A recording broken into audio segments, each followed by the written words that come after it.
पंडित दादांकडे गेले. दादांनी योग्य स्वागत केले.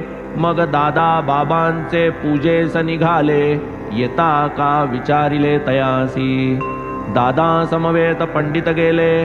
दादांनी बाबांचे पूजन केले. कोणीही न तोवर लावाया धजले गंधाचे टिळे बाबांस. कोणी कसाही येवो भक्त कपाळी गंध लावून देत. मात्र म्हाळसापती गळ्यासी फासीत इतर ते लाविती पायाते. परी हे पंडित भोळे भाविक दादांची तबकडी केली हस्तक. धरुनिया श्री साईंचे मस्तक रेखिला सुरेख त्रिपुंड्र. पाहुनी हे तयांचे साहस दादांचे मनी धासधूस. चढतील बाबा परमकोपास काय हे धाडस म्हणावे. ऐसे अघडते जरी घडले बाबा एकहीन अक्षर वदले. किंबहुना वृत्तीने प्रसन्न दिसले मुळी न कोपले तयावर.